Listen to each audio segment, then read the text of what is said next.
नमस्कार, सुस्वागतम, वेलकम, अभिनंदन। मैं हूं डॉक्टर वायरा की आप लोगों का स्वागत अभिनंदन करती हूं। सबसे पहले मैरी क्रिसमस। कैसे हैं आप लोग?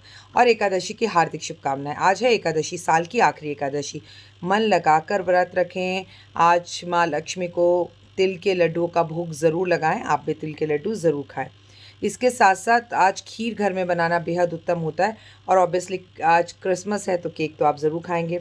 आपकी ज़िंदगी में भी कोई ना कोई सेंटा ज़रूर होगा, लेकिन आज मैं शंकर के दीवानों की कहानी सुनाऊंगी। एक बार पार्वती माँ ने देखा कि जो शमशान घाट होता है वहाँ के अग्नि के अंदर, वहीं पर शमशान घाट पर दान किया हुआ आटा, उसे गूंद कर एक गरीब व्यक्ति रोटियां अग्नि के अंदर, मतलब चिता की अग्नि के अंदर सेक कर खा रहा है। पार्वती माँ का कलेजा जैसे बाहर को आ गया। उन्होंने भागकर शंकर भगवान पर जाकर कहा, ये बहुत गलत बात है। आप अपने भक्तों के ऊपर बिल्कुल दया नहीं करते, आप उन्हें बिल्कुल प्यार नहीं दिखाते। अगर आप उनकी रोटी का भी इंतज़ाम नहीं कर सकते तो फिर हमें भगवान होने का या भगवान कहलाने का कोई अधिकार नहीं है। ये बहुत गलत बात है। शिव मुस्कुराए और बोले कि तुम जाओ, एक काम करो, परीक्षा ले लो इसकी, लेकिन मैं तुम्हें एक बात बता दूं, जो मेरे से प्यार करते हैं, जो मेरे दीवाने होते हैं, जो मुझ में रम चुके होते हैं, उन्हें ज़िंदगी में कुछ नहीं चाहिए होता। तुम चाहो तो तुम भी कोशिश कर लो। पार्वती माँ एक भिखारन बनकर वहाँ गई और पार्वती माँ ने उससे कहा कि मुझे, वो 4 रोटी बना चुका था, मुझे बहुत भूख लगी है, क्या तुम मुझे 2 रोटी दे सकते हो? उसने 2 रोटी दे दी। वो चलने लगा अपनी रोटी को लेकर कि किनारे पे बैठ के खाऊंगा। पार्वती माँ ने कहा, 2 रोटी से क्या होगा, मेरा बूढ़ा पति भी घर पर है, क्या तुम मुझे 2 रोटी और दे सकते हो? उसने अपनी 2 रोटी भी दे दी और वो चलने लगा।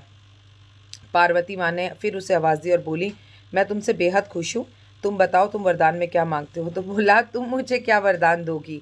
तुम तो अभी खुद मुझसे रोटी मांग रही थी और तुम मुझे कुछ दोगी। पार्वती माँ अपने असली रूप में आ गई। जैसे ही पार्वती माँ अपने असली रूप में आ गई, शिव के भक्त ने पार्वती माँ को देखा और उनके चरणों में गिर गया। खुशी के मारे उन्हें नतमस्तक होकर प्रणाम करने लगा और शिव शिव शिव करने लगा। पार्वती माँ ने बोला, मांगो, तुम क्या मांगते हो? जो मांगोगे मैं दूंगी। पार्वती माँ से पता है उस भक्त ने क्या मांगा? बोला, मैं तो शिव भक्त हूँ, बस इतना ही दो कि जब भी कोई दुख में हो और मेरे पास जितना हो मैं सब उसे दे दूँ। ये वरदान दो कि मैं कभी, कोई मेरे दरवाजे पर आए, मुझे सड़क पर मिले, मैं उसे दुखी ना छोड़ूं और उसको सब कुछ दे दूं। पार्वती माँ तथास्तु कह के चली गई। पार्वती माँ शिव के पास पहुंची।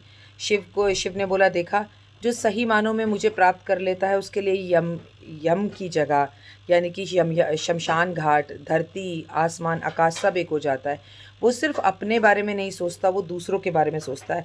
अगर तुम मेरे भक्त को लाखों रुपए भी दे दोगी तो वो दूसरों की भलाई में ही उसे लगा देगा, वो अपने लिए कुछ नहीं सोचेगा। लेकिन मेरा ऐसा भक्त अगर सड़क पर बैठ कर या चिता के अंदर अग्नि में भी 2 रोटी बनाकर खाएगा तो सुकून से खाएगा। लेकिन तुम लाखों रुपए किसी को दे दो, उसके पास सुकून ही नहीं है, तो उसके लिए वो 2 रोटी, चिता पर बनी हुई रोटियों से भी करोड़ों बनी रोटियां बेकार हैं।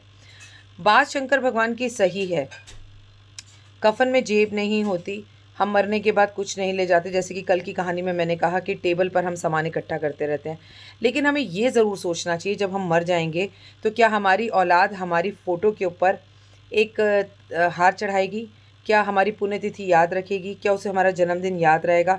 क्या उसे याद रहेगा कि माता पिता को फेवरेट खाने की चीज़ क्या पसंद थी? और चलिए, अगर आप शादीशुदा नहीं हैं, भगवान ना करे, कई बार ऐसा भी होता है, कुंवारे लोग भी मर जाते हैं, तो हमारे माँ बाप, हमारे भाई, हमारे भैया, हमारी भाभी, क्या कभी किसी खास ओकेशन या बात पर हमें याद करेंगे?